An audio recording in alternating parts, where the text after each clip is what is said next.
Hi and welcome to Business Today. Show number 26.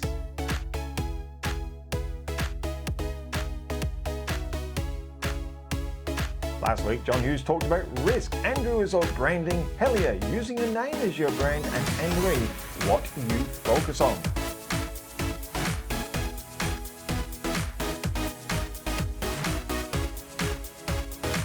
This week, John Hughes talks about finding your passion. Andrew, how to introduce a new product to your range. Helia talks about how do I get my first customer. And Annemaria, the one thing you need to be clear on.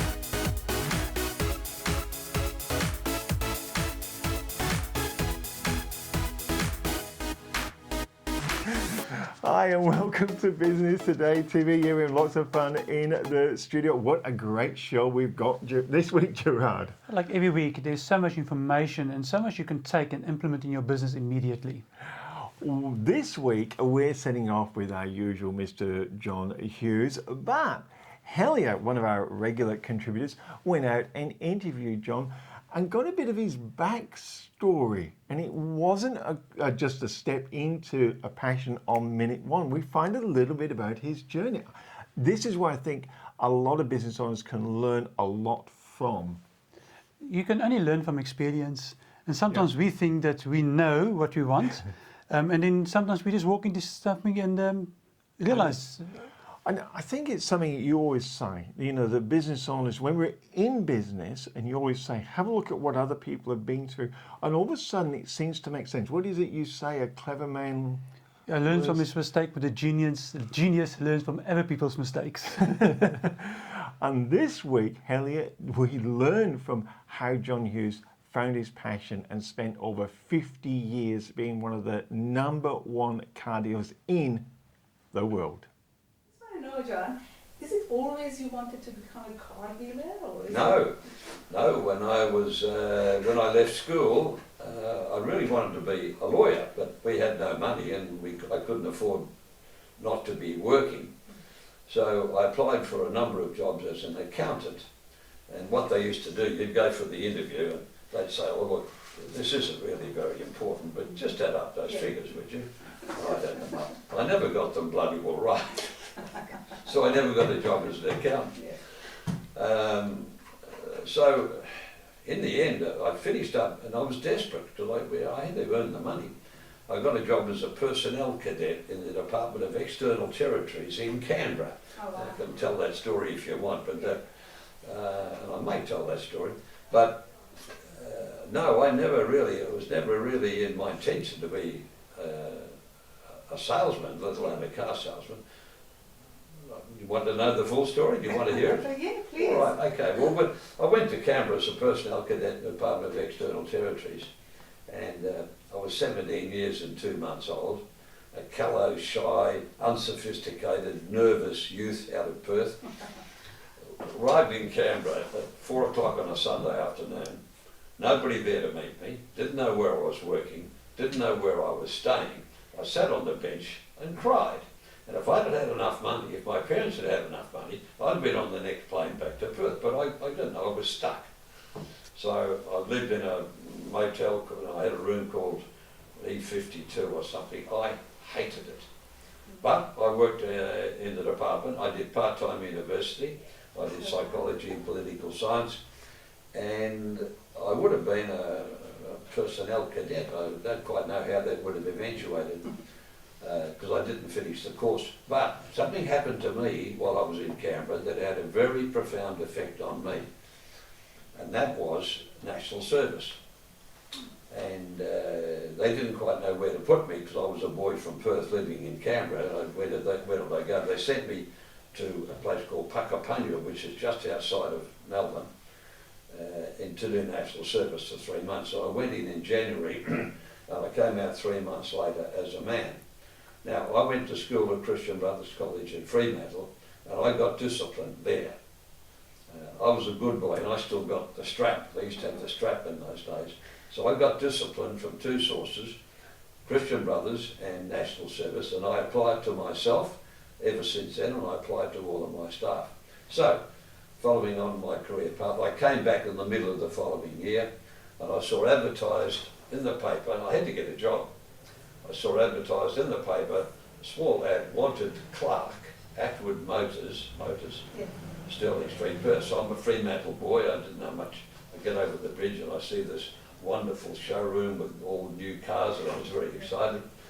I said, I'm here for the job, and they said, oh son, the job's not here, it's 300 yards down the road. It was an old ex-horse stable they were using as a panel beating shop. Now you have an accident in your car, they'll take off the part and put a new one on. In the old days they banged, you know, and it was noisy and dusty and dirty. And I did that for 6 months. Came the end of the year and jobs were becoming a little more available, and I got offered a job as an assistant accountant in a firm. And when I told Atwoods I was leaving, here's the start of being a salesman, they said, how would you like to be a cadet salesperson? And I was pretty excited. I thought I'd get a new car to drive when I was 19 and a half or something. So I go down there. And I was the clerk on the floor. And I talked to customers as they came in. I'd arrange the delivery of the new cars, getting them prepared. And that was my start, to be involved in the car business as a salesperson. And at a very early time in that, I started to get fascinated with used cars. I'd go into the used car yard apartment at lunchtime, and I'd sit in the cars that are long gone now, and I just loved it. My father was a mechanic, so maybe somewhere there's a bit of oil in my blood. I don't know why, because I've never changed a tyre in my life. I don't know anything about, or very little about how a car works. But I got fascinated, and that was the start. Well, there we are. That was great having Helia chat with John. And yes, look, it was an impromptu. You could probably tell from the audio. We just had the camera mic running on that. But hey, when people, I think they want everything perfect. But I always say when opportunity is there, just seize it, just grab it. The audios may be a little bit echoey, but the information is definitely worth it. But we've seen so many times when we start recording, sometimes it's blurry, but the message, and I think maybe that's what I would like to talk about today. Yeah, go on. It's about a fixed mindset or a growth mindset. Because if you have a growth mindset, you will not fixate on, oh, the sound was bad. Oh, did you see how blurry it was? That's a fixed mindset. A growth mindset it wasn't that great, but what was the message in there? And I always say how I differentiate about it is that if I buy something for the business, if I say, what is this going to cost my business? That's a fixed mindset. Yeah. If I say, what is going to make my business? That's a growth mindset. Yes. I must admit, when I first went into video, there's a lovely lady I did the video with, and she said, what happens if it's no good? And I said, well, I read an article once that if you're not embarrassed by your first video and your audio recordings, you're doing something incredibly wrong. You should always look back and cringe. And don't worry, we look back and go, oh, did we really do it that way? But there is a difference, isn't there? There's those people who sit on the sidelines who go, oh, I won't do it because it's not perfect. Look, you've got to get past that. You've got to get that growth and go, I have to go through the pain of learning. You're not going to do it perfect on day one. I'm talking video, but this is for anything, I suppose. But I don't think Fernando would mind using his name on the show. When we started his business, he looked for excuse not to start. The car's too small, I don't have this equipment. And last month I went down and I actually worked a day with him to see how he's going. And he said he can't believe the mindset he had a year back by looking for excuses and not to start. Yeah, absolutely. Look, and I think it's not just when you start, but as your business grows, you can look for excuses not to continue growing. Now, our next guest coming on is Andrew Ford, 35 years, highly successful in air conditioning with Ford and Doonan. They're with Kyle Doonan. But they're still looking for growth opportunities. And this time he talks about how they stepped out of their own comfort zone, air conditioning, which is what they used to, and stepped into bringing a new product into the business and how they manage that process. That's a growth mindset. One thing when you're saying that, so I'm thinking of your brain now, and you also, because obviously Ford and Doonan, because you've got the very similar trades in a house, you're expanding into solar and doing very well in the solar. It's superb quality, by the way, guys. I'll say it. Thanks, Martin. But does that put a challenge on a brand? And how do you know, someone's looking going, yeah, but the reason I'm changing is because I want a new product. Well, 35 years and all of a sudden you've got not another brand of air conditioning. You've actually got I know they work together, but they... Yeah, and again, we took it back to... So I almost didn't answer your previous question about a style guide. Yes. So after the agency finished with it, then we took it to like a graphic designer who created the style guide. So I get that consistency question you point. The colours. The colours, the spacing and everything is and quite it's very critical. Powerful, Yeah, I think. it is. As opposed to, and a lot of people think, oh, it doesn't matter if I change the spacing a little bit. That's better suits the t-shirt is going on or whatever. I think that's when it starts to lose its. Yeah, we won't get that past Christian. No, exactly. But back to your last point about the solar. Yes. So we took it to our graphic designer, and he retained the essence of the logo with the 4 squares. Yeah. But then put in different parts, different meanings to those 4 squares to do with the sun and the sun's rays and that sort of thing. So again, we worked with what we had. We didn't go completely new. Yep. So again, anyone who would look at the 2 logos would automatically identify that they're together and from the one company. I thought that'd be interesting to ask, because obviously, people are at different stages, but going, and you're obviously still growing your company, and this was an interesting one, the challenge of air conditioning. You said it was blue, and I'm going, solar, sun, maybe you should go back to your red and your gold. Yeah, well now it's yellow and orangey sort of thing for obvious reasons, And so, I guess someone looking would say, how do you work through something? I mean, you analyse, you go, this is going to be fantastic for the business. Do you have a process of how you're going to integrate? Did you have a step-by-step process, or do you and Carl just mesh it around and kind of go, let's bolt it in there? Yeah, we do think about we do think about it a lot, obviously. Yeah. And because we've got franchises now too, it's not just about what we do and choose, but we obviously make the decision. They don't have any input on that sort of thing of what our fonts and all that are going to look like. But we do have to think about how it's going to integrate not just in our business but into their own, and how the public's going to perceive the 2 brands. Yeah. And obviously there's a good synergy between solar and air conditioning. Yeah. But if you're looking to add a completely different product line without any association to your core business, that's when there's probably A, a bit more caution, but B, you can probably have a bit more liberty with the change of logo and to be a bit more different. One thing I did pick up on there before, I've got another question for you on this, but before, one thing I did pick up, that entrepreneurial spirit is still there. It's like people with a purpose find reasons to do things, and people who don't have a purpose find all the excuses. Yeah, too true. And you and Carl always seem to have a purpose. It seems to be you find the purpose first, then find all the reasons to back up why you should do it. Yeah, often that's the case, Michael. I think personally, I just love a challenge, and when you're doing the same thing, it can get a little bit monotonous. But by bringing in a new product or a new brand into your stable, it just gives you that excitement. You're back almost to the drawing board. Okay, let's back to the logo. Because of course we haven't looked at the Ford and Doonan logo since 2003 because we've got no plans of changing it. Yeah. But with the solar business, it was quite exciting to get back into that space again and look at the colours, the fonts, and the whole business idea of it. Now, this would be an interesting question coming on. We get a lot of questions come in, like people saying, well, how do I get my first customer, right. And I'm thinking, oh, here we are, air conditioning, not a problem, regular customers. Then you're going, now we do solar. And people say, oh, that's easy because they trust you. But no, they must be looking and saying, well, what makes you good in, why should I trust you in solar? How did you go about then getting the first customer? Do you find the customer first and say, now we'll do it? Or do you do it and then find the customer? Yeah. How do you get that confidence across that you can transition the two? Your expertise in that space too, That's a good question. So I guess we were getting customers asking us, do you do solar?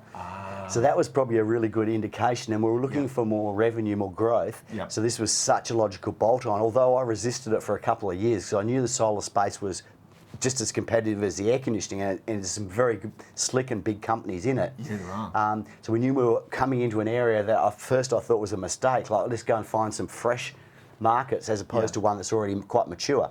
But then we realised the synergy was there, people are asking for it, let's just do it, so we gave it the green light. So our first customer was really, and what we also found, and it's proved to be true, is there's a lot of confusion in the solar because there's so many solar brands, solar this, solar that, and they tend to rise and then they fall too quickly. And I think a lot of consumers would be going, well, I can't remember who I just heard in the TV because it's always solar, solar, solar, somebody. Yes. I won't put any names to that either. No. So, No. And this has panned out to be true, is that people just, the trust of our brand have been 35 years, and they're confused with the other solar players in the market, and they just know and they can trust the Ford and Doonan brand. So, and that has played out exactly as we hoped it had. Well, there you go. Andrew, there he is. He's got his branding, he's got all his colours, he goes air conditioning, solar, and worked it into the business. And I think it's what you said. He definitely has a growth mindset, even after 35 years, him and Carl Yeah. having such great success. And that's the whole thing about innovation in your business is always look for that opportunity for what, even if you don't have a new idea, Yep. but that's what we have now. How can we make that better? That's about innovation. Absolutely, absolutely. Now, there is one thing when innovation comes along, how can you implement it?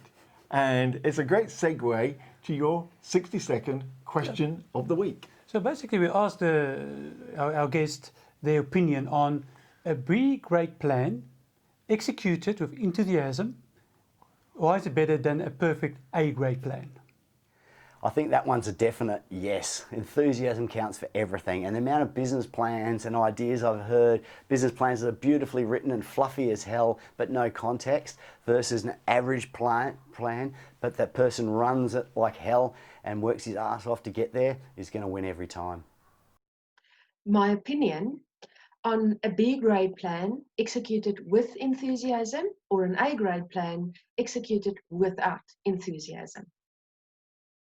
So when I hear an A-grade plan executed without enthusiasm, what immediately comes up for me is a Porsche standing in your garage, but without any fuel in it. You're not going anywhere. You need the fuel, and the fuel is the energy of the people. And you need that to start any project. You can always course correct if you see you not 100% on par during the course of this project. But you need that strong positive energy and enthusiasm from everyone involved to make sure that you have the momentum to start and to also see this project through. Well, no matter what you do, do it with love. It doesn't matter, it's the B plan or C plan or Z plan. There are 26 alphabets in the alphabet, but you need to know that if you're doing it with love, with 100% enthusiasm, you're going to get much more better result than another plan that you thought would be better or someone else suggested it's better. So do it with love. I absolutely love those 60-second questions because you really get to the core attitude. And as we say, attitude determines success. Yep. But it really does tell us something about the mindsets of successful people. But also it's the mindset and there's experience that comes through. Yes. Yeah. But once again, you've talked this show, Gerard, about having a growth mindset. Even when they answer these 60-second questions, you only give a minute to answer it in, the growth mindset just shines through. We're just going to do it. Incredible how they all have that same attitude. But that's a choice. Yeah. It's a choice to have a growth mindset or a fixed mindset. And sometimes we think we have a growth mindset. And in our, we got a 90 videos of strategies, and in one of them, there's a questionnaire where we actually, you fill it in the 10 questions to see if you've got a growth or a fixed mindset. Yeah. And the first time I've done it, I thought I've got a growth mindset, and I was 50-50. I was devastated in myself. But because I'm aware of it now, when I make a decision, Yes. I make the decision I need to make the decision with a growth mindset, not a fixed mindset. One of the things that came back from a lot of people, they say, well, you're talking about business, it's up and running, and you're talking about all your strategies, but what happens to the brand new person who's trying to get their very first customer? And we said, well, let's ask Helia this question. And she talks about this week about how you go about getting your first customer. When you're doing that, and I think that's what happens in business, is we put ourselves out there and people are saying, if I go down this path, Helia, how do I even get my first customer? If you were doing it again, what would you give them as guidelines to get their first customer? Gosh, it's so easy, Michael. People always forget how easy it is.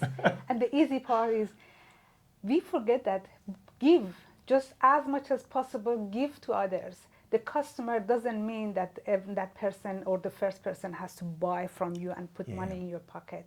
Sometimes that experience you gain from having that customer is much more valuable than the money that you would have anticipated to have. give free advice, give free coaching, give free whatever recipe, whatever is your niche. People love free stuff. They do. I remember when I set the building company up with Quick Lock Petitions. It's still running, and I don't own it anymore. But I was going, well, people want to see this thing. So while I was building it, the gentleman next door had just an open plan office. And I said, can I build you an office for free? But when people come in, I can just bring them in and show them what I've built. Perfect. And that, by doing that for him, he became my first customer, basically, for free, like you're saying.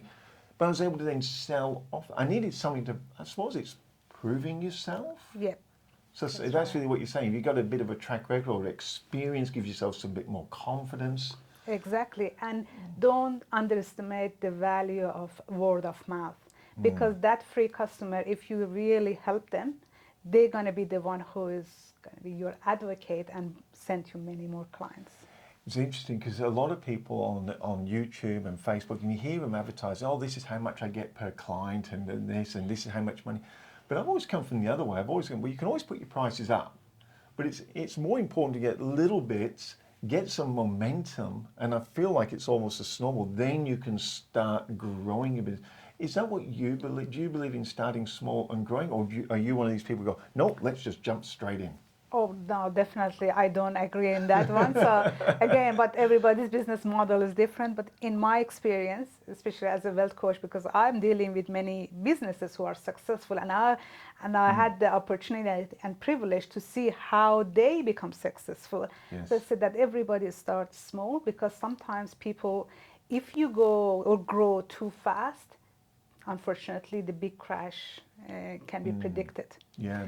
I noticed when you were saying earlier, reflecting back, and you said giving value. And I remember when you sat down with John Hughes, for people overseas, he's our #1 car dealer in Perth, Western Australia. He was the #1 Hyundai dealer in the entire world. And you sat down and you interviewed him and then made all that information available to everyone that was on your channel. Yes, that was very, very valuable. And not only for my clients and even for myself. John was very, very nice to accept that interview, sit there, and that privilege, the things that I learned from him, to be at his presence and then pass it on to my clients. So to me, it's something that's priceless. You can't put a money or dollar sign on that. No, and I remember that particular day. I mean, it was getting ready. It was going out to his office and setting everything up, and then spending time. Then all the post production that goes on. So a lot of effort put in. And someone said, "Well, you didn't get paid for that," but there's more sometimes than money, isn't there? For sure, because that's the difference between a business and entrepreneurship. Business is immediate transaction. You want to see an immediate transaction. But I suggest everybody who really want to become a business person or come to the world of business, actually that business in a traditional way, put it away. Just develop a mind of an entrepreneurship. That look at the long-term plan, delayed gratification, which money comes in there as well in that category. Delayed gratification, that's a good term. Yes, because we are so used to doing a transaction. Okay, I sell, somebody buys, and that's it. Just happy. Yeah, of course, $100 now in the bank, it may help somebody now, but I'll just look at it to say, now this $100, it may be, yes, it's good, but I'm happy to wait, and later on I'll get $1,000 a few months later. Wow, I love listening to Helia, and you talked about growth mindset. Now, when she came to Australia, because that's where we filmed from, she couldn't even speak English. And yet she used a dictionary to translate while she went through university. That has got to be growth mindset, Gerard. But it's also the mission. You want something so badly, you'll do anything to get there. That leads us into Annemaria, South Africa. Now, Annemaria this week is talking about the #1 thing you must have if you're going to succeed in business. And it's your favourite topic, the why, Gerard. You need to know your why. You need to know your personal why, but you also need to know your business why. It's one of the topics now in our business club you delve into, because it is one of your passions, this one, and you delve into quite depth. And what amazed me was when I understood it from your point of view, the power it gave you to push past the difficulties. It also is when you know your why, and something comes up, is quickly to say, this doesn't fit my why. I'm not even going to spend energy on this project. But if it fits your why, you'll put the energy into it. So it just helps you not to follow those bling, all these little ideas and you don't do anything. Your why helps you to keep focused. One thing a business owner has to be really clear on is their why. As a business coach, I have so many conversations with business owners that are not clear on this. On some level, they might know what inspires them or what's important to them, what their purpose are, but not always able to verbalize their why or their purpose. And that is just not good enough. As a business owner, you need to be able to verbalize your why. And the reason for this is your why becomes your northern star, and it gives you a very clear direction. Your why navigates your strategy, and in other words, your goals and also your actions. And as soon as you have a clear direction, what happens in the brain are two things. You activate the reticular activating system. In other words, in your brain, you start noticing things that will bring you closer to your why. So your brain is actually doing some of the work on your behalf because it's noticing things before you've even seen it. Secondly, having a clear direction will give you clarity and it will give you certainty. You don't have to spend a lot of neural energy on what am I doing, why am I doing it, what I should be prioritizing, what should I keep myself busy with. You have the clarity and your stage is open enough and available enough so that you can focus on things that really matter. It is when you have a clear why that it pulls you through difficult times. In times that you feel uncertain or that you might be doubting yourself or certain decisions. In times that you feel you should have been further and you're not. In times that the environment is particularly challenging, whether it is the economy, whether it is new legislation, whether it is tough competition, your why becomes your northern star. And it pulls you through those difficult times. You have to have a clear why. Your why also becomes your legacy. What you do and who you are is what you're leaving behind. I want to share with you two ways to get clarity on your why if you are not clear on it as yet. The first one is to start journaling. Start journaling what inspires you, what you feel energizes you, because there are clues there, because it is our purpose. As soon as we do things that's in line with our purpose and our why, that we feel energized and inspired. So start noticing and start looking for patterns that which energizes you. Secondly, and this is an exercise that I found to be extremely powerful, is write your own eulogy. Write down what you would want people to say about you.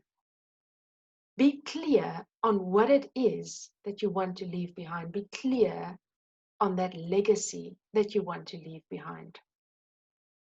So the sooner you become more clear on your why, you will have more clarity, you'll be more inspired, and the legacy that you will leave behind will have a huge impact on a lot of people.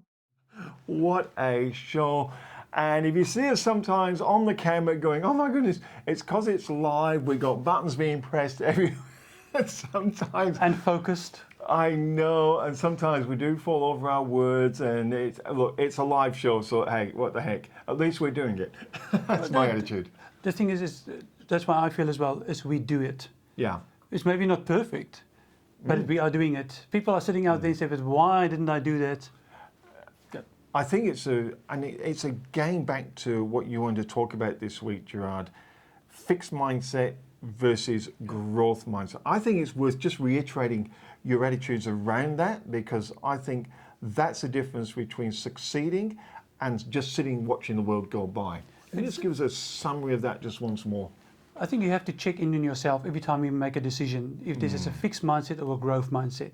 And like I said earlier, for me, checking is if I say, what is this going to cost me?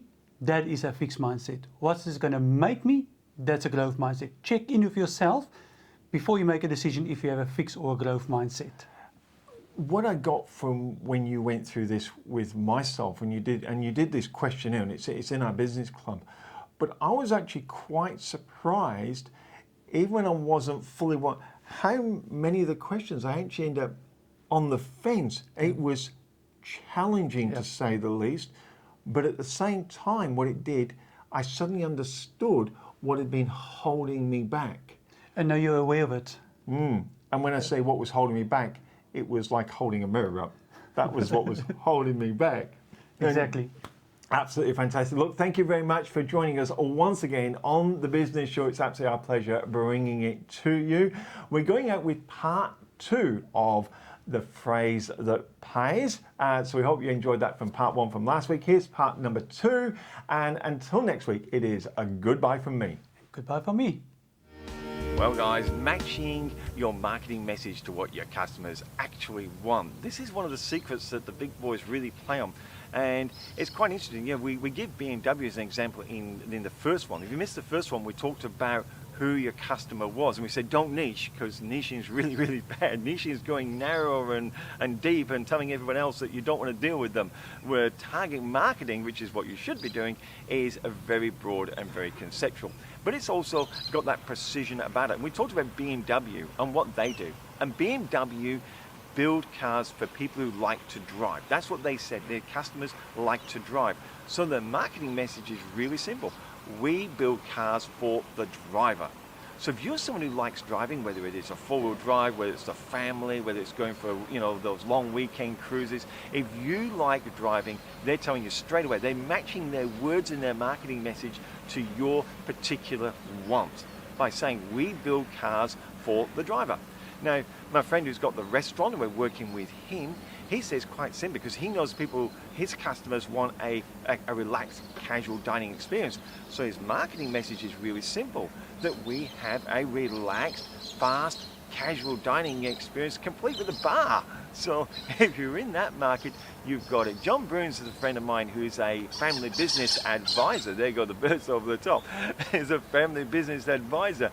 And he says, look, I work with families in business, so what is it they would want from him? And he said, what I do is, he said, I solve those family business issues and challenges and problems that's stopping them getting to that next level and stopping them, everyone getting what they want.